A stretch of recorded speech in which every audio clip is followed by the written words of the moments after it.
O carro, a mentira e um final explosivo. Algumas traições são sussurros silenciosos na escuridão, mas outras chegam com o zumbido elétrico de um superdesportivo de 6 dígitos.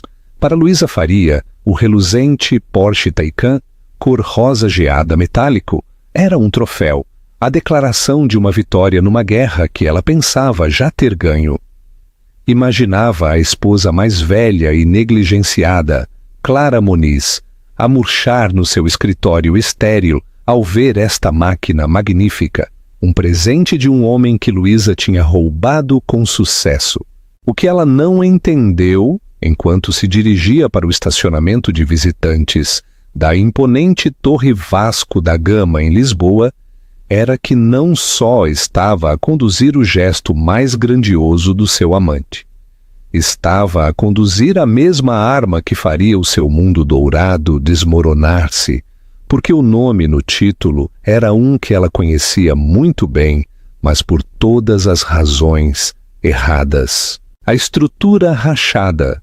O casamento de Clara e Diogo Moniz tinha deixado de ser uma união de paixão e, em vez disso, tornara-se uma atuação meticulosamente cuidada.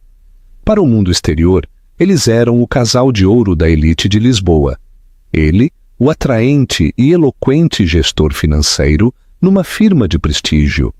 Ela, a tranquila arquiteta, gênio e sócia maioritária da Moniz Associados, a firma que carregava o seu nome e que foi construída sobre o seu talento. Eles viviam numa extensa casa de pedra no bairro da Lapa, frequentavam as galas de caridade certas e sorriam para as páginas sociais. Mas, por trás das portas fechadas da sua fachada de calcário, o silêncio era algo palpável, pesado e frio.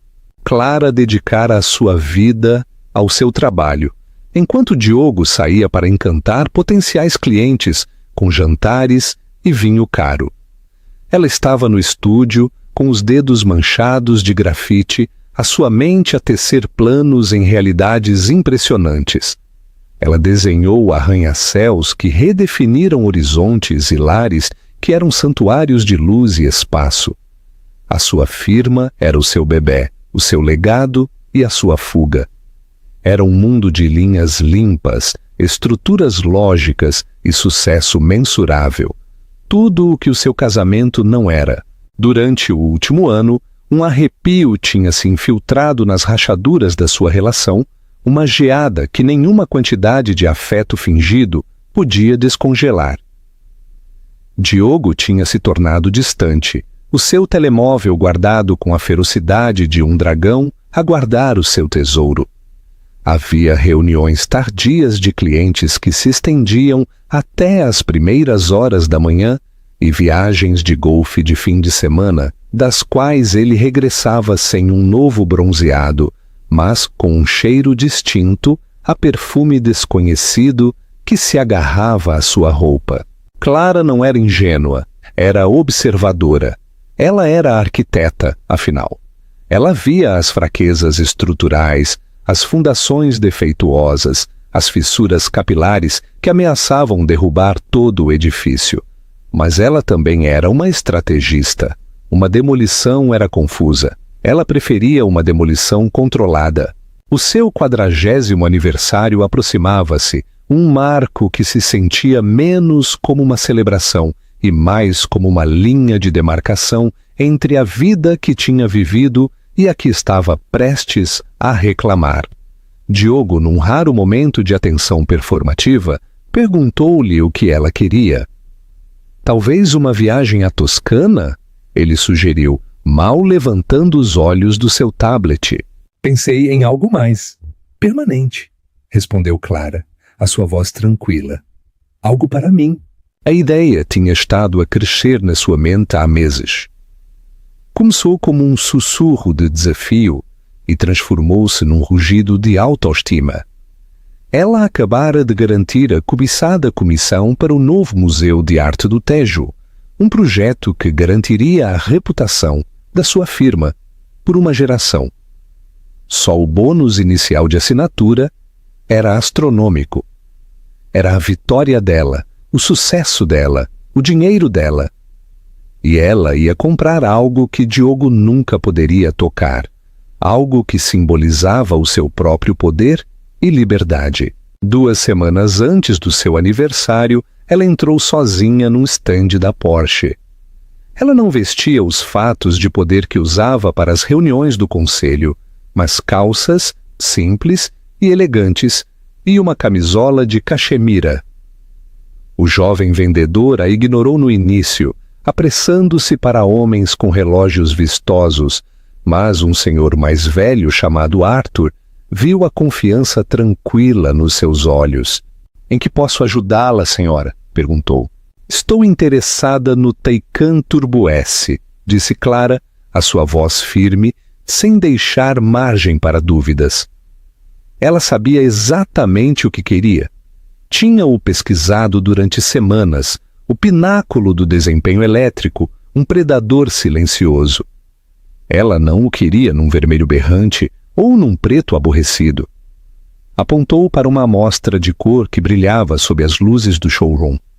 Rosa geada metálico, um tom complexo e sofisticado que mudava de rosa pálido para lavanda, dependendo da luz. Era único, feminino e completamente sem desculpas. Ela pagou diretamente da sua conta pessoal, a qual Diogo não tinha acesso, aquela que ela abriu quando as primeiras fissuras capilares apareceram no seu casamento. A papelada estava toda em seu nome, Clara L. Moniz. O carro era um segredo, uma promessa que ela fez a si mesma. Foi entregue a uma garagem privada e climatizada que ela alugou no centro, um espaço conhecido apenas por ela e pela sua assistente ferozmente leal, Sofia. Era a sua cápsula de fuga à espera do lançamento. O seu aniversário real chegou com uma previsível falta de alarde. Diogo deu-lhe um par de brincos de diamante que eram bonitos, caros e completamente impessoais. Sentiram-se como uma indemnização. Ele tinha feito uma reserva no Alma, um restaurante tão badalado que era quase um clichê. Durante o jantar, ele estava mais animado do que em meses, mas a sua energia não estava direcionada para ela. Estava constantemente com o seu telemóvel, um sorriso astuto e autossatisfeito a pairar nos seus lábios enquanto digitava. "A fechar um grande negócio?" perguntou Clara, agitando o vinho na sua taça. "Qualquer coisa do gênero", troçou ele. Os seus olhos a brilhar com um segredo que ela sabia não ter nada a ver com finanças. "Um negócio muito grande, muito lucrativo. Vais ver, estou prestes a fazer uma aquisição importante." Clara simplesmente acenou com um sorriso sereno no rosto. Ela o deixou ter os seus pequenos segredos. O segredo dela estava estacionado a 3 quarteirões de distância, um testemunho silencioso, de ouro rosa, do facto de que, enquanto ele estava ocupado a jogar, ela já tinha comprado o estádio inteiro. Ao sair do restaurante, um carro de serviço parou, um sedã preto familiar. Diogo, sentindo-se generoso, deu ao jovem uma nota de 100 euros. Virou-se para Clara, envolvendo-a com um braço. "Vês, Clara, algumas coisas simplesmente valem o preço", disse, a sua voz escorregadia de autossatisfação. "Só tens de saber como fechar o negócio." Clara olhou para ele, olhou mesmo para ele, e pela primeira vez em muito tempo não sentiu nada além de uma piedade fria e calculista. "Tu não fazes ideia", disse ela em voz baixa, as suas palavras perdidas no ruído da cidade. Ele estava tão ocupado a tentar construir uma nova vida sobre a base dela que não se apercebeu de que ela estava prestes a escavar toda a propriedade. O troféu de Luísa Faria vivia a sua vida através de um filtro do Instagram. O seu mundo era uma coleção selecionada de almoços brunch, malas de designer e selfies sob o sol em locais exóticos, tudo pago por homens que a viam como mais uma aquisição de luxo. Aos 26 anos, ela tinha aperfeiçoado as suas habilidades a um nível de arte. Ela não era apenas um rosto bonito. Era uma estudante do desejo, uma especialista em refletir o ego de um homem até que ele ficasse tão cativado pelo seu próprio reflexo que lhe daria tudo o que ela quisesse. Diogo Moniz era a sua obra-prima. Ela o conhecera num bar no terraço onde ele estava a celebrar o aniversário de um amigo.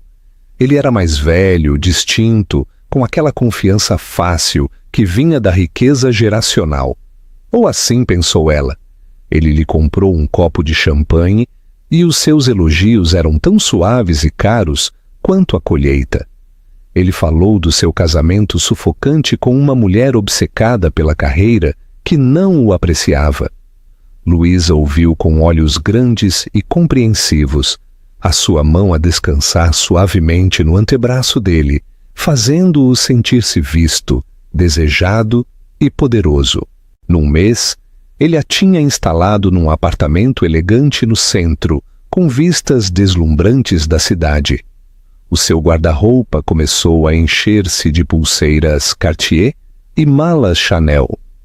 Diogo não era apenas um benfeitor, era um projeto. Ela ia ser a mulher que finalmente o faria deixar a sua esposa fria e aborrecida.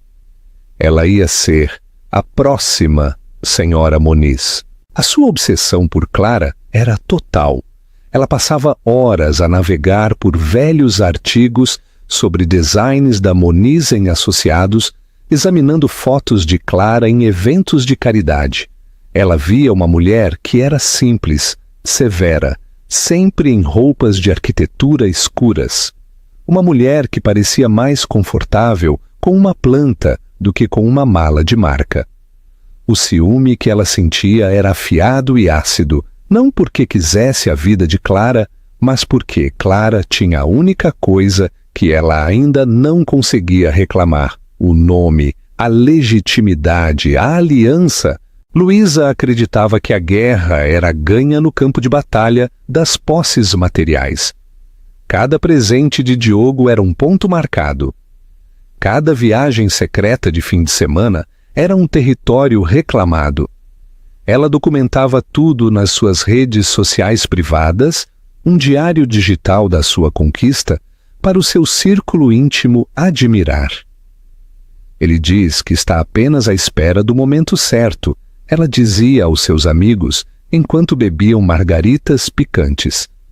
As finanças dele são complicadas, estão ligadas à empresa dela, mas ele está a desenredá-las. Ele me disse que está prestes a fechar um negócio maciço que nos vai deixar prontos para a vida, para nós. O negócio maciço era uma ficção que Diogo inventara para manter Luísa calma e para reforçar o seu próprio ego em declínio. Na realidade, ele era um gestor de patrimônio glorificado que, apesar dos seus fatos caros, vivia muito além das suas possibilidades. O seu estilo de vida e o de Luísa estavam a ser financiados por um esquema complexo e profundamente ilegal de desvio de fundos que ele orquestrara a partir das contas da própria empresa de Clara. Ele criara vendedores fantasmas, faturas inflacionadas e desviara fundos através de uma série de corporações fantasma. Ele não via isso como roubo, mas como a sua parte devida. Ele era quem fazia a networking, quem trazia os clientes com o seu charme. Clara apenas desenhava as plantas. Na sua mente, ele estava a levar a sua parte legítima. O Porsche ia ser o seu gesto mais grandioso até agora. Depois do jantar de aniversário de Clara, ele foi para a garagem privada onde ela guardava o seu modesto sedã. Ele planeava levá-lo emprestado para o fim de semana, mas depois ele viu, escondido sob uma capa de seda no lugar adjacente, um lugar que ele sabia que Clara também alugava, estava a silhueta inconfundível de um carro desportivo. A sua curiosidade aumentou. Ele levantou a capa. Ficou estupefato a olhar para o Porsche Taycan rosa geada metálico. Era de cortar a respiração. Ele não fazia ideia de onde vinha. Um novo cliente da Clara? Um carro da empresa sobre o qual não lhe tinham falado? A sua mente acelerou, mas nunca chegou à conclusão mais óbvia, que Clara o tinha comprado para si mesma. Clara não fazia coisas assim. Era prática, sensata, conduzia um carro fiável e seguro. Este tipo de compra extravagante não estava na natureza dela. Um sorriso lento e malicioso espalhou-se pelo seu rosto. O carro estava registrado na morada da garagem e ele tinha acesso. Ele viu a papelada enfiada no porta-luvas. O proprietário estava listado como C.L. Moniz. Perfeito. Ele faria passar por uma surpresa que ele tinha comprado, um carro para a família Moniz. Mas primeiro, ele daria as chaves a Luísa. Era um movimento brilhante e de duas frentes. Iria emocionar a sua amante e, ao mesmo tempo, afirmar o seu controle sobre os ativos da sua esposa. Ele era o homem da casa, afinal. O que era dela, era dele para dispensar, como ele achasse conveniente. O último ato de arrogância. Ele ligou para Luísa na manhã seguinte, a sua voz cheia de excitação. Querida, lembras-te daquela pequena surpresa em que eu disse que estava a trabalhar? A grande aquisição. Não me digas que me compraste outra pulseira, Rick. Ela ronronou. Muito, muito maior, ele riu. Como é que te sentes em relação à engenharia alemã de topo de 0 a 100 em 2,6 segundos? Luísa ficou em silêncio por um momento, a implicação a surgir nela. Não, tu não fizeste isso. Fiz, disse ele a saborear a sua adoração antecipada. É para ti, um presente de pré-compromisso. Eu quero que o mundo veja como eu me sinto por ti. Eu quero que ela o veja. Isso era tudo o que Luísa precisava de ouvir. Eu quero que ela o veja. Isto não era apenas um carro, era uma coroa, era validação. E ela sabia exatamente o que ia fazer com ele. A sua mente começou imediatamente a escrever o confronto. Ela não enviaria apenas uma foto, ela entregaria a mensagem pessoalmente. Ela conduziria este símbolo da devoção de Diogo diretamente para o coração do reino de Clara, o escritório dela, e veria a rainha de gelo derreter-se.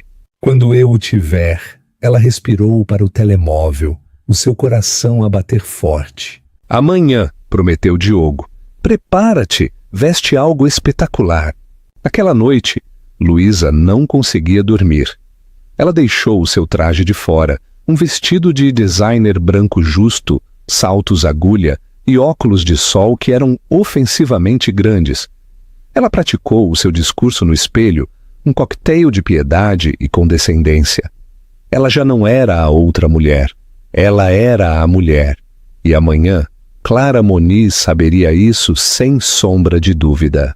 Na tarde seguinte, Diogo encontrou-se com Luísa num local discreto a poucos quarteirões da garagem privada. Ele parou no Porsche, o motor elétrico a fazer apenas um sussurro. A cor rosa geada parecia brilhar sob o sol da tarde, um farol de luxo ousado. Quando Luísa o viu, um gaspe genuíno e improvisado escapou-lhe dos lábios. Era mais magnífico do que ela poderia ter imaginado. Parecia algo forjado a partir de champanhe cristalizado e ambição. Oh, Diogo, ela respirou, passando uma mão perfeitamente cuidada sobre o capô. Diogo sorriu, o seu peito inchado. Esta era a adoração que ele ansiava, a validação que nunca obteve de Clara. Clara teria perguntado sobre os prêmios de seguro ou a infraestrutura de carregamento. Luísa apenas viu a declaração que fazia. É o melhor para a melhor, disse ele, entregando-lhe um porta-chaves. Há apenas uma destas chaves. É toda tua. Ele, claro, tinha guardado a sobressalente que veio com a documentação do carro. Um pequeno detalhe. Ele lançou-se à mentira que tinha construído tão cuidadosamente. Eu comprei-o para nós, na verdade. Está em nome da família por motivos fiscais. Tu sabes como é. Mas eu quero que sejas tu a conduzi-lo, que o estreies. Luísa não estava a ouvir os detalhes. Ela já estava a enquadrar a história perfeita para o Instagram. O porta-chaves na sua mão. O logótipo da Porsche em destaque. O título já estava a escrever-se sozinho na sua cabeça. Algumas raparigas recebem flores, outras recebem o stand inteiro. Ela deslizou para o banco do condutor. O aroma a couro novo e eletrônica cara a envolvê-la. O cockpit parecia uma nave espacial. Não consigo acreditar que isto é meu, sussurrou ela, a sua voz cheia de reverência. É, disse Diogo inclinando-se para a beijar. Agora tenho de ir para uma reunião. Alguns investidores a quem tenho de apertar a mão. Tu vai desfrutar. Exibe-o. Tu o mereces. Ele deu-lhe uma piscadela cúmplice. Talvez passes por alguns sítios onde será apreciado. Ele não precisava de ser mais específico. Ambos sabiam exatamente a que ele se referia. Enquanto ele se afastava para apanhar um táxi, Luísa o viu partir com um sorriso triunfante no rosto. Ele era tão previsível e ela ia dar-lhe exatamente o que ele queria. A sua primeira paragem não foi um passeio à beira do rio ou uma volta pelo centro. O seu destino era singular, um alvo para o qual ela estava a apontar há meses. Ela programou a morada da Torre Vasco da Gama no sistema de navegação de última geração do carro. A voz suave como seda do GPS parecia uma cúmplice a guiá-la para a sua vitória final. Conduzir o Taycan foi uma experiência em si mesma. A aceleração silenciosa e instantânea era inebriante. Em cada semáforo, ela sentia os olhos de outros condutores e peões sobre ela. Eles olhavam para o carro, mas ela sentia como se estivessem a olhar para ela, ungindo-a como alguém especial, alguém que tinha chegado. Ela pôs a sua música a tocar alto, uma lista de reprodução de hinos de empoderamento feminino, sem desculpas, que pareciam hilariantemente irônicos no contexto, enquanto se dirigia para a Avenida da Liberdade, o coração do distrito financeiro de Lisboa. Os imponentes canyons de vidro e aço pareciam abrir-se para ela. A Torre Vasco da Gama era um dos edifícios mais novos e prestigiados, uma obra-prima modernista e elegante, para a qual a própria firma de Clara, ironicamente, tinha ajudado a desenhar o interior. A ironia perdeu-se em Luísa. Ela só a via como a fortaleza do inimigo. Ela ignorou o estacionamento público subterrâneo, entrando diretamente no circuito de visitantes de curta duração, mesmo em frente à entrada principal. Era uma violação flagrante das regras de estacionamento do edifício, destinada apenas a descargas rápidas, mas esse era o ponto. Ela não planeava ficar muito tempo. Ela queria que o carro fosse visto. Ela o deixou angulado de tal forma que a cor não convencional o tornava impossível de ignorar. A respirar fundo, ela olhou para o seu reflexo no espelho retrovisor. O seu batom estava perfeito. A sua expressão era uma máscara cuidadosamente elaborada de confiança serena e piedade. Pegou na sua mala, certificando-se de que o porta-chaves do Porsche pendia dos seus dedos de forma conspícua. O átrio era uma caverna de mármore e vidro, cheio de pessoas em fatos caros que se moviam com propósito. Um guarda de segurança estoico, numa grande secretária de granito, observou-a aproximar-se. — Em que posso ajudá-la, senhora? — perguntou o seu tom plano. — Estou aqui para ver a Clara Moniz, disse Luísa, a sua voz doce como mel e com sabor a arsênico. Eu não tenho uma marcação, mas tenho a certeza de que ela vai querer ver-me. É um assunto pessoal. O segurança fez uma chamada. Depois de um momento, olhou para ela.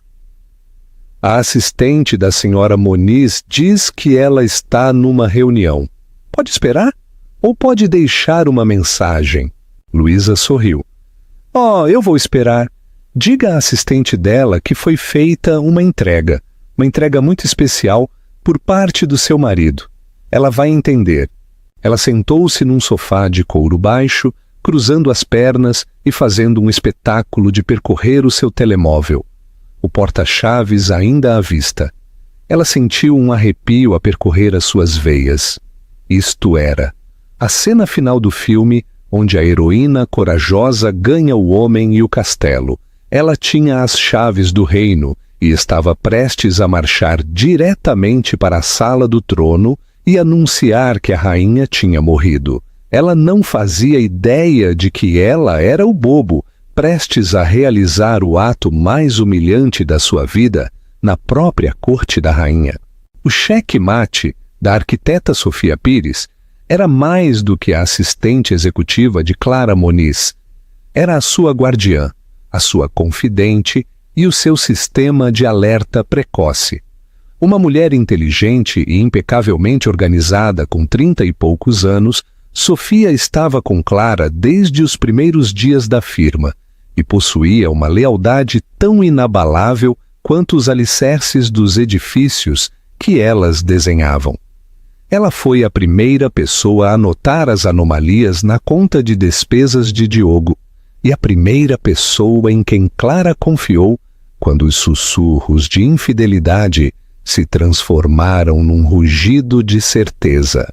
Quando a chamada chegou da segurança do átrio, os sentidos finamente apurados de Sofia entraram em alerta máximo.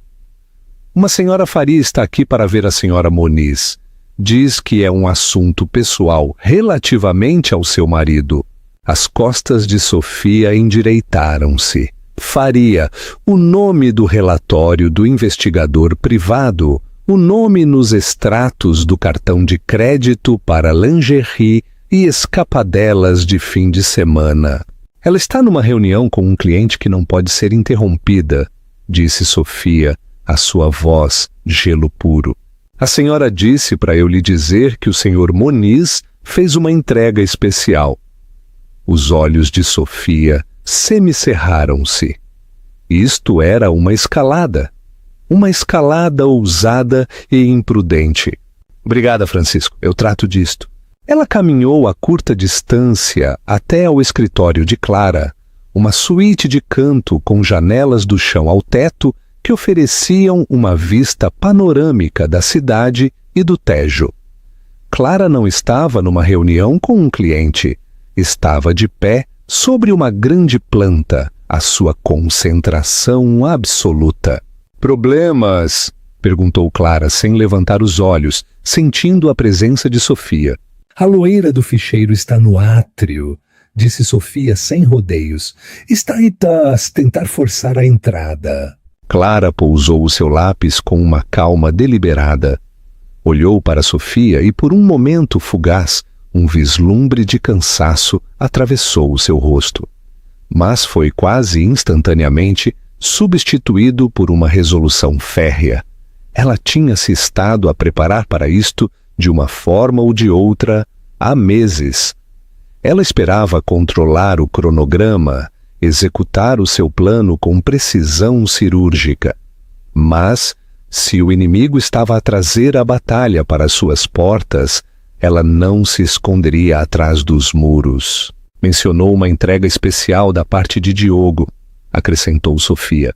O olhar de Clara desviou-se para a janela, para a rua lá embaixo, e então ela viu, estacionado descaradamente na faixa de emergência, a brilhar como uma flor tóxica, o Porsche rosa geada. O seu Porsche. Uma compreensão lenta e fria a invadiu. Era audacioso, era idiota, e era a última peça de prova irrefutável de que ela precisava. Diogo não só a tinha estado a trair e a roubar. Ele era monumentalmente, catastroficamente estúpido. Deixa-a subir, Sofia, disse Clara, a sua voz calma, mas a ressoar com um poder recém-descoberto. Tens a certeza? Oh, sim, disse Clara, um fantasma de sorriso a tocar os seus lábios. Por favor, mostra-lhe o elevador e pede ao Roberto da contabilidade para se juntar a nós em 5 minutos. Traz o dossiê da gaveta inferior direita da minha secretária, o azul. Sofia, reconhecendo o tom de um general prestes a ativar uma armadilha perfeitamente montada, acenou bruscamente. Imediatamente. Luísa estava a impacientar-se no átrio quando Sofia apareceu. Senhora Faria, a senhora Muniz vai recebê-la agora. Luísa levantou-se, um brilho triunfante nos olhos. Funcionou. Ela seguiu Sofia para o elevador, o silêncio espesso de animosidade não dita. Eles subiram para o 48º andar, o nível de loft ocupado unicamente pela Muniz e associados. As portas abriram-se para uma área de recepção de elegância minimalista. Pisos de ardósia, detalhes em aço escovado e paredes adornadas com prêmios emoldurados e impressionantes fotografias arquitetônicas. Sofia conduziu-a através do estúdio em planta aberta, onde dezenas de arquitetos e designers trabalhavam em silêncio concentrado. As cabeças ergueram-se à vista de Luísa, toda vestida de branco justo e confiança descarada. Um contraste acentuado com a estética sóbria da firma. Luísa deleitou-se com a atenção, imaginando-os como os súbditos leais de Clara, a testemunhar a chegada da nova rainha. Chegaram às portas duplas de vidro do escritório de Clara. Sofia abriu uma e anunciou. A senhora Faria está aqui, Clara. Clara estava de pé junto à janela, de costas para a porta, a olhar para a sua cidade. Ela usava um vestido simples e escuro azul marinho, o cabelo preso num coque elegante. Parecia poderosa, serena e completamente no seu elemento. Obrigada, Sofia. Podes fechar a porta. Luísa pavoneou-se, os seus saltos a clicar no chão de betão polido. Ela deixou o silêncio se prolongar por um momento antes de começar o seu discurso ensaiado. Clara, querida, começou, o seu tom a escorrer falsa simpatia. Eu sei que isto deve ser difícil. Eu realmente não queria que fosse assim. Clara virou-se lentamente. O seu rosto era uma máscara de neutralidade educada. Senhora Faria, temo que esteja a adiantar-se. A que devo esta visita inesperada? A ignorância fingida era exatamente o que Luísa esperava. Oh, por favor, não vamos jogar. Eu estou aqui por causa do Diogo. Do Diogo. Ele se sente péssimo por te magoar, claro, mas nós não podemos evitar por quem nos apaixonamos. Ela aproximou-se das cadeiras de cliente em frente à grande secretária de Clara e, em vez de se sentar, empoleirou-se na borda dela. Um ato deliberado de marcação de território. Ela pendurou o porta-chaves no dedo. Ele queria que eu tivesse isto, disse Luísa, a sua voz a subir de excitação enquanto ia ao ataque. Disse que queria que eu tivesse algo bonito, algo para mostrar o quanto ele me valoriza. Ele está a deixar-te, Clara. Ele só tem estado à espera do momento certo para te dizer. Ela fez uma pausa, à espera de lágrimas ou de um surto, do desmoronamento. Ela não obteve nada. Clara simplesmente a observou com uma quietude inquietante. Ele comprou-me um carro! Luísa insistiu, a sua voz a tornar-se um pouco estridente. Um Porsche! Está lá embaixo! Um Taycan Turbo S! Ela disse que era a altura de uma melhoria em todos os sentidos da palavra. Eu acho que ele finalmente percebeu que merece uma mulher que seja tão rápida e emocionante quanto a sua própria vida. não uma arquiteta aborrecida que está casada com o seu trabalho. Ela pôs-se de pé e caminhou até a janela, gesticulando grandiosamente.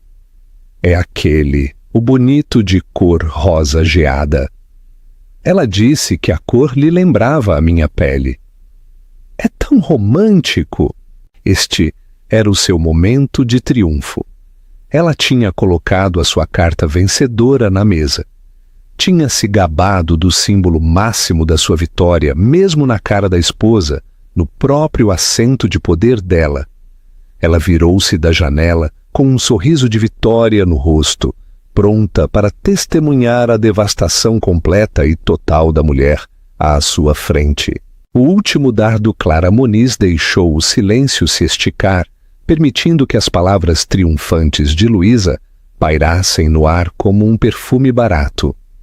Ela observou a mulher mais jovem, a expressão presunçosa, a postura desafiadora, a forma como ela brandia o porta-chaves como um cetro. Tudo era tão teatral, tão profundamente patético. Por um momento, Clara quase sentiu uma pontada de piedade por ela. Esta mulher era um peão num jogo que ela nem sabia que estava a jogar. Um jogo orquestrado por um tolo e prestes a ser terminado por uma rainha. Finalmente, Clara falou. A sua voz, desprovida de calor ou histeria, era calma, precisa e tão fria quanto o vidro da janela ao lado da qual estava. Um Porsche Taycan Turbo S, repetiu ela como se estivesse a saborear as palavras.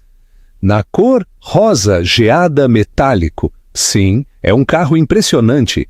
O desempenho é incomparável. O sistema de travagem regenerativa é uma maravilha da engenharia. O sorriso de Luísa vacilou um pouco. Esta não era a reação que ela tinha antecipado. Ela esperava lágrimas, raiva, uma briga aos gritos, não uma revisão técnica. Oh, sim, é muito rápido, balbuciou Luísa, sentindo uma estranha sensação de inquietação. Clara estava a controlar a narrativa, a dirigir a conversa para uma direção que ela não entendia.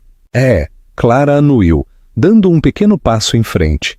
De 0 a 100 em 2,6 segundos, 750 cavalos de potência com overboost, uma velocidade máxima de 260 km por hora.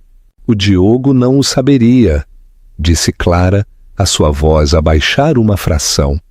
Ele nunca o conduziu. Na verdade, até ontem, ele nem sequer sabia que existia. Uma carranca confusa formou-se na testa de Luísa. Do que é que estás a falar? Ele me comprou. Foi uma surpresa. Para o nosso futuro? Clara permitiu-se um pequeno sorriso sem alegria. Senhora Faria, Diogo tem muitos defeitos. É um mentiroso, um narcisista e, como descobri recentemente, um ladrão. Mas uma coisa que ele não é original. Ele não tem imaginação para escolher um carro como aquele, muito menos naquela cor específica. Ele ter-te-ia comprado um Mercedes vermelho, porque é um clichê. Ela deu outro passo para mais perto, os seus olhos fixos nos de Luísa. Vê, Diogo não te comprou aquele carro. Ele não podia pagar. A comissão que ele ganha num ano não cobriria o pagamento inicial. Isso não é verdade? Insistiu Luísa, a sua voz a tremer. Ele é um brilhante gestor financeiro. Ele acabou de fechar um grande negócio. Nesse momento houve uma suave batida na porta. Sofia entrou seguida por um homem de aspecto nervoso num fato amarrotado que carregava uma pasta azul. Chamou-me, senhora Muniz? Perguntou o homem Roberto da contabilidade. Sim, Roberto. Obrigada por ter vindo, disse Clara, sem desviar o olhar de Luísa. A senhora Faria estava a contar-me sobre o presente muito caro que Diogo lhe deu. Finalmente, ela virou o seu olhar para o porta-chaves, agora flácido, na mão de Luísa. Posso ver isso? Era uma ordem, não um pedido. Hesitante, Luísa o estendeu. Clara não o pegou. Em vez disso, ela meteu a mão no bolso do seu vestido e tirou um porta-chaves idêntico. Pressionou o botão de bloqueio. Do 48º andar, o Porsche emitiu um bip audível. As suas luzes piscaram uma vez. Uma onda de confusão cobriu o rosto de Luísa. Clara depois pressionou o botão de desbloqueio. O carro emitiu 2 bips. Eu acho que é aqui que reside a confusão, disse Clara, a sua voz letalmente suave. O Diogo não te deu uma chave. Ele deu-te a minha suplente.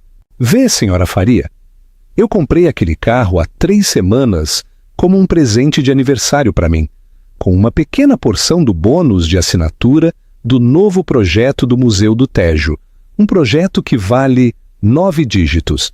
Foi comprado do meu trust pessoal, pago na totalidade. O título, o registro, o seguro, tudo está em meu nome. Ela gesticulou para o contabilista. Roberto, se faz favor. Roberto, sobrecarregado, abriu a pasta azul. No topo havia uma cópia nítida e clara do certificado de matrícula do veículo. Ele assegurou. O nome listado sob proprietário era claro, mesmo à distância. Clara L. Moniz. Por baixo estavam cópias da transferência bancária e da fatura de venda. Luísa olhou para os documentos, o seu rosto a perder toda a cor. O sangue escoou-se da sua cabeça, deixando um som vertiginoso e rugidor nos seus ouvidos. O vestido de designer branco de repente parecia barato e sufocante. Toda a cena se repetiu na sua mente. As declarações presunçosas de Diogo, as suas mentiras sobre fins fiscais e o nome da família. Tudo se encaixou com uma clareza nauseante. Não, sussurrou ela, abanando a cabeça em descrença. Não, ele não faria isso. Oh, sim faria, disse Clara sem rodeios. Porque ele é um parasita que pensa que o que é meu é dele para dar. Ele viu o meu carro, um símbolo do meu sucesso, e tentou usá-lo como uma ferramenta para te impressionar a ti e me humilhar a mim. Foi um movimento patético e desesperado. E foi o último. Ela pegou no porta-chaves dos dedos agora flácidos de Luísa. Eu acho que isto me pertence. A humilhação foi uma força física que pressionou Luísa, roubando o ar dos seus pulmões. Os olhos do contabilista, o julgamento silencioso de Sofia junto à porta. Tudo era demais. O grande triunfo tinha se transformado num pesadelo de desgraça pública. Sofia, disse Clara, a sua voz agora nítida e profissional. Por favor, peça à segurança para escoltar a senhora Faria para fora das instalações. Parece que ela deixou o seu carro na faixa de emergência. Tenho a certeza de que eles podem rebocá-lo de lá se ela não o mover de imediato. Mas como ela não tem uma chave, isso pode ser difícil. A finalidade da declaração foi brutal. Luísa ficou congelada, completamente derrotada. A mulher que ela tinha descartado como uma esposa aborrecida e negligenciada acabara de desmantelar toda a sua realidade com a precisão de um cirurgião e a crueldade de um predador. Enquanto Sofia a agarrava suave, mas firmemente, pelo braço para atirar, Luísa olhou para Clara, que já tinha voltado a sua atenção para os documentos que Roberto segurava. Ela não tinha sido uma rival, nem sequer tinha sido uma ameaça. Tinha sido um inconveniente menor e desarrumado, e acabava de ser limpa. A caminhada da vergonha de volta pelo escritório, passando pelos rostos curiosos e fixos, foi a viagem mais longa da sua vida. O epílogo: A Rainha de Lisboa. As horas após a saída humilhante de Luísa passaram num borrão de atividade controlada para Clara. Ela teve uma breve e tranquila reunião com os seus sócios principais, garantindo-lhes que um assunto pessoal estava a ser tratado e que não teria quaisquer repercussões nas operações da firma.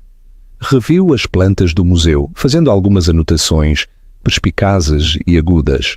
Para qualquer observador, ela era o epítome da compostura profissional.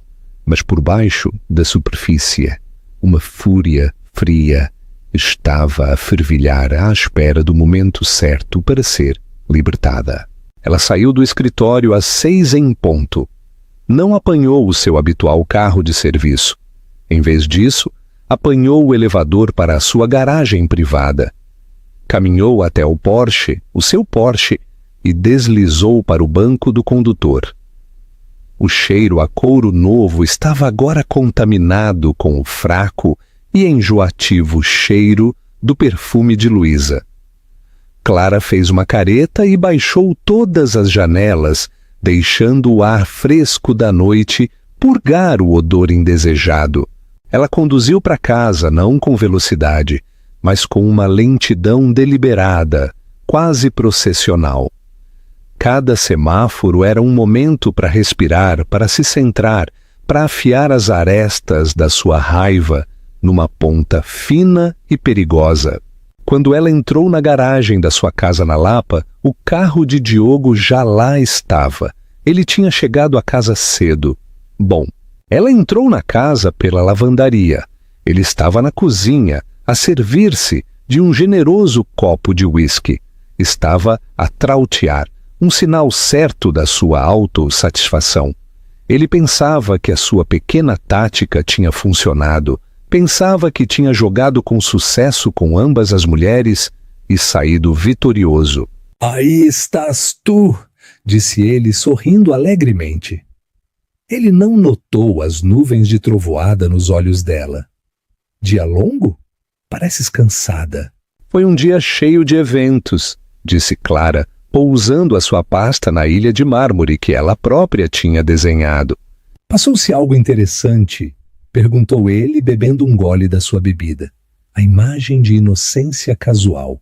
Uma mulher chamada Luísa Faria fez uma visita ao meu escritório hoje, disse Clara, a voz plana. Diogo engasgou-se com o uísque, tosse. O seu rosto ficou vermelho. Os seus olhos arregalaram-se de pânico.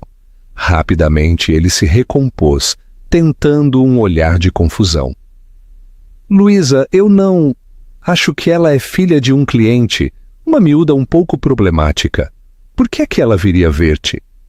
A mentira era tão ousada, tão insultuosa na sua falta de esforço, que era quase risível. Ela veio para me informar que me estavas a deixar, continuou Clara, ignorando a sua fraca tentativa de desvio, e para me mostrar o presente tão extravagante que lhe tinhas comprado. Um Porsche, Diogo. Um Porsche, ouro rosa. A compostura de Diogo começou a rachar. Agora, Clara, houve um mal-entendido. Aquele carro eu comprei-o para nós. Para ti, para o teu aniversário. Eu ia surpreender-te com ele este fim de semana. Aquela rapariga tonta deve ter se confundido. Deixei-a dar uma volta. É tudo como um favor para o pai dela. Chega, disse Clara. A sua voz perigosamente baixa. A única palavra cortou a sua defesa fanfarrona como um pedaço de vidro. Simplesmente, para de falar. Cada mentira que tu dizes é um insulto aos 10 anos da minha vida que eu desperdicei em ti. Ela abriu a sua pasta e tirou uma pasta grossa de pele, não a azul do escritório. Esta era preta. Ela a deslizou sobre a ilha em direção a ele. O carro é o menor dos teus problemas. Ele olhou para a pasta, depois para ela, a sua fanfarronice finalmente a dissolver-se em medo palpável. O que é isto? Esse é o resultado de uma investigação de 6 meses por uma firma de contabilidade forense, disse Clara. Parece que houve algumas irregularidades financeiras na Moniz Associados, vendedores fantasmas, faturas de materiais de construção inflacionadas, uma série de pagamentos desviados através de corporações, fantasma no estrangeiro, nas Ilhas Caimão. Um total de 4 milhões de euros foram desviados da minha empresa nos últimos 2 anos. O rosto de Diogo ficou branco. Parecia como se ela o tivesse atingido fisicamente. Ele afundou-se num banco próximo, as suas mãos a tremer. Tudo, continuou Clara, a sua voz implacável, foi rastreado até contas controladas por ti.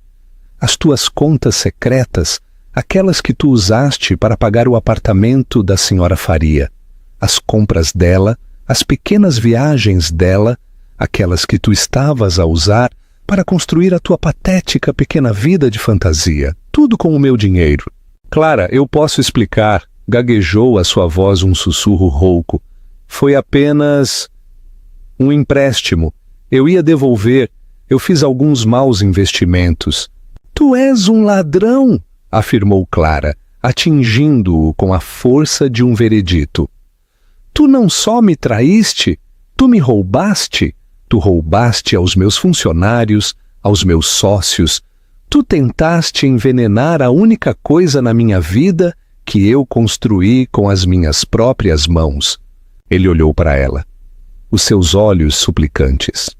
O homem charmoso e confiante tinha desaparecido, substituído por um animal desesperado e encurralado. Por favor, Clara, podemos resolver isto. Eu pagarei. Eu juro. Não temos de contar a ninguém. Pensa na nossa reputação, nos nossos amigos. Tu já não estás em posição de pensar em nada. Veio uma nova voz da porta. Clara e Diogo viraram-se. Um homem alto e impecavelmente vestido estava ali. Era Dr. João Mota, o advogado de Clara e um dos litigantes mais temidos da cidade. João? Diogo arquejou. Diogo. O advogado respondeu com um breve aceno. Ele pousou a sua própria pasta na ilha ao lado do dossiê de Clara. A Clara pediu-me para estar aqui. Ela, creio eu, expôs os factos preliminares da situação. Estes são papéis de divórcio, citando adultério e desvio financeiro. Tu vais sair desta casa esta noite. Não vais contactar Clara, nem qualquer funcionário da sua firma. Será dada uma pequena quantia de uma conta conjunta para cobrir as tuas despesas de subsistência imediatas, um ato de generosidade que eu desaconselhei. Depois ele tirou outro conjunto de documentos. Isto é uma confissão e um acordo de reembolso. Tu vais assinar a cessão de todos os teus ativos, a tua pensão, o teu portfólio de investimentos. Tudo para começar a reembolsar os 4 milhões de euros que roubaste. Em troca da tua total cooperação, Clara concordou, por agora, em não apresentar acusações criminais. Acusações criminais, disse João Mota calmamente. O desvio desta magnitude implica uma sentença de até 15 anos de prisão. Aconselho-te a aceitares o acordo. É o único que vais conseguir. A luta abandonou Diogo completamente. Ele estava encurralado, superado a cada passo. Ele tinha subestimado Clara tão profundamente que era espantoso. Ele a viu não como uma parceira, mas como um recurso a ser saqueado. Nunca viu a estrategista brilhante que estava a rastrear cada um dos seus movimentos, a reunir pacientemente as provas de que precisava para o destruir completamente. Com a mão a tremer, Diogo Moniz, o menino de ouro das finanças de Lisboa, pegou na caneta oferecida pelo advogado e começou a assinar a sua vida. Clara observou-o, não com ódio ou mesmo satisfação, mas com um vazio profundo e purificador. A jaula dourada estava finalmente aberta. A atuação tinha terminado. O epílogo: A Rainha de Lisboa. 6 meses depois, o outono de Lisboa estava a pintar a cidade em tons de ouro e carmesim. Clara Moniz encontrava-se numa plataforma de aço temporária a 4 andares do chão. O vento fresco a chicotear madeixas de cabelo debaixo do seu capacete. Por baixo dela, o estaleiro de construção do novo Museu de Arte do Tejo zumbia com o caos organizado da criação. O cheiro a betão úmido, serradura e a vasta e fresca extensão do rio Tejo enchiam o ar. Este era o seu elemento. Não o silêncio estéril de uma sala de reuniões, mas aqui, onde os planos e os sonhos estavam a ser forjados em realidade. A instalação da parede cortina está adiantada, senhora Moniz, disse o capataz do local, um homem corpulento chamado Pedro, a sua voz a gritar para ser ouvida por cima de um guindaste próximo. A senhora desenhou para a galeria ocidental em balanço. É uma beleza. Os rapazes estavam a coçar a cabeça com as plantas, mas agora que a veem a tomar forma, eles percebem. Vai parecer que está a flutuar no ar. Clara sorriu, um sorriso genuíno e sem fardos que chegou aos seus olhos. Essa é a ideia, Pedro. Obrigada. Continuem com o excelente trabalho. Enquanto olhava para o esqueleto a erguer-se contra o céu azul brilhante, a sua visão a tomar forma tangível, sentiu uma profunda sensação de paz. Isto era real. Isto era dela. Era um legado construído de aço, vidro e intelecto, uma fundação muito mais estável do que a que a sua vida pessoal tinha construído. Os fantasmas do seu passado recente raramente a visitavam aqui. Tinham sido exorcizados pelo impulso implacável do seu trabalho e pela sua recém-descoberta liberdade. Uma notificação vibrou no seu telemóvel, que estava enfiado no bolso do seu casaco. Ela já sabia o que era. No dia 10 de cada mês, às 9 em ponto da manhã, ela recebia o mesmo e-mail automático e estéril da conta de recuperação que João Mota tinha configurado. Assunto: Fundo de Reembolso Moniz. Parcela mensal recebida. Era uma confirmação digital silenciosa da sua vitória. Diogo já não existia.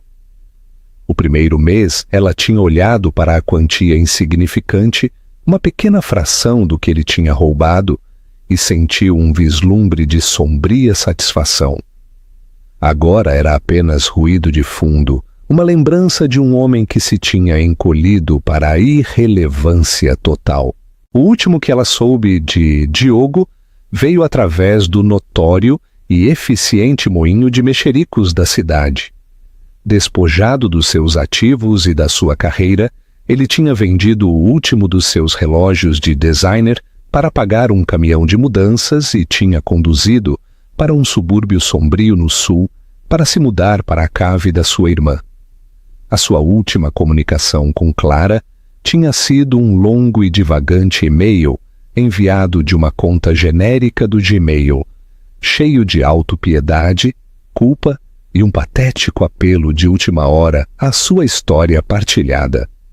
Ela leu as 2 primeiras frases, reconheceu a cadência familiar do seu narcisismo e apagou-o, sem pensar 2 vezes.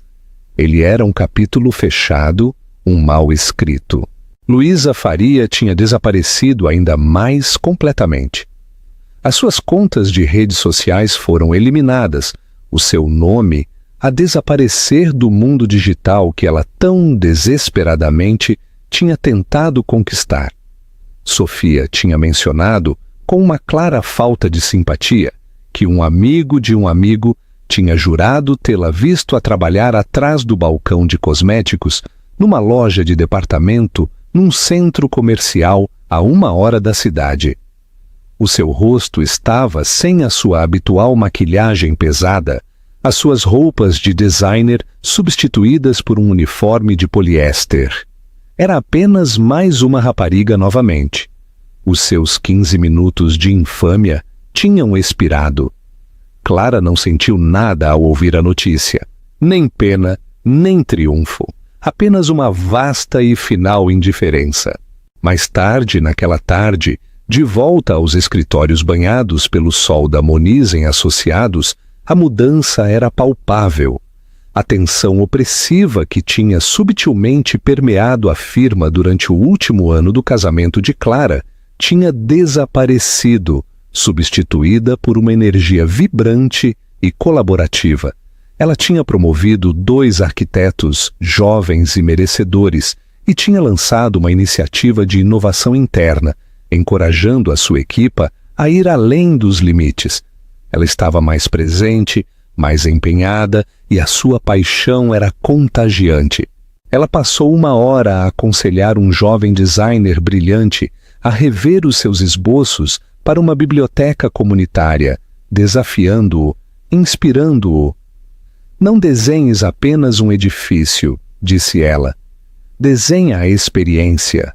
Como é que a luz se sente às 10 da manhã no canto de leitura das crianças? Qual é o som de um passo neste piso? É aí que a arquitetura vive. Naquela noite, ela foi para a casa de pedra da Lapa. Durante as primeiras semanas depois de Diogo ter saído, a casa tinha se sentido cavernosa e vazia, assombrada pelos ecos de uma vida partilhada. Mas Clara, arquiteta até ao cerne, a tinha tratado como qualquer outro projeto que ela tinha redesenhado. O mobiliário pesado de mogno de Diogo e a arte tradicional e aborrecida tinham desaparecido, doados a instituições de caridade.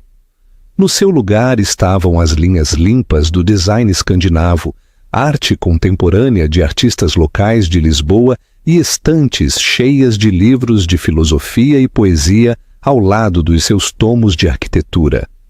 O espaço era agora um reflexo do seu ser, tranquilo, sofisticado e completamente seu. Ela serviu-se de um copo de Sauvignon Blanc, pôs um disco de jazz antigo e aninhou-se numa poltrona confortável na sua sala de estar, a ver como as luzes da cidade começavam a brilhar fora da sua janela. O silêncio já não era pesado ou frio, era pacífico. Quando chegou sexta-feira, um impulso familiar a invadiu. Ela terminou o seu trabalho, despediu-se de Sofia e apanhou o elevador para a sua garagem privada. Ali estava, a brilhar sob as luzes fluorescentes, o Porsche rosa geada. Por um tempo ela tinha considerado vendê-lo, preocupada que ainda fosse um objeto contaminado, mas rapidamente percebera que isso seria deixar Diogo e Luísa ganharem uma pequena vitória póstuma. Ela tinha ganho este carro. Ela o tinha escolhido. Não deixaria que o sórdido e pequeno drama deles o definisse. Ela deslizou para o banco do condutor. Não havia rasto de perfume indesejado, apenas o cheiro limpo e reconfortante do couro. Ela saiu para o trânsito da tarde, não em direção à casa, mas em direção à autoestrada da costa, aberta. O sol poente projetava um brilho ardente sobre a água e o horizonte começou a vestir-se com as suas joias noturnas. Ela abriu o teto panorâmico, deixando o ar fresco do outono entrar. Ao acelerar na estrada, o motor elétrico do Taycan respondeu com o seu característico e silencioso aumento de potência. Ela não estava a correr, estava a fluir, a tornar-se parte da corrente sanguínea elétrica da cidade. Pensou na mulher que tinha sido 6 meses atrás, serena, paciente, mas a carregar a pesada armadura de uma guerra secreta. Essa mulher tinha estado a jogar na defesa, a planear meticulosamente um contra-ataque. A mulher que ela era agora já não estava em guerra. Ela tinha ganho e, ao fazê-lo, percebera que a luta em si estava abaixo dela. A sua vitória não foi apenas na queda de Diogo ou na humilhação de Luísa. Foi neste momento a alegria simples e profunda de conduzir um carro que ela amava por uma cidade que ela ajudou a construir em direção a um futuro do seu próprio design. O caminho à frente estava aberto a curvar-se ao longo da bela e interminável costa. Clara apertou o seu aperto no volante, um pequeno sorriso confiante nos seus lábios. Ela não sabia exatamente para onde ia, e pela primeira vez em muito tempo, isso parecia absolutamente perfeito. Essa é a incrível história de como um único e audacioso ato de traição saiu pela culatra da forma mais espetacular possível. A história de Clara é um poderoso lembrete de que a verdadeira força não é sobre ser barulhento ou chamativo. É sobre inteligência tranquila, paciência estratégica e conhecer o teu próprio valor. Enquanto Luísa e Diogo estavam ocupados a jogar um jogo superficial de aparências, Clara estava a jogar xadrez e esteve sempre 3 jogadas à frente. Ela não só recuperou o seu carro, ela reclamou a sua empresa, o seu poder e a sua vida, provando que a melhor vingança não é apenas viver bem, mas reclamar absolutamente tudo o que é legitimamente teu. O que pensaste da jogada final de Clara? Foi justiça servida a frio ou Diogo e Luísa tiveram exatamente o que mereciam? Deixa-nos saber nos comentários abaixo. Obrigado por ouvir.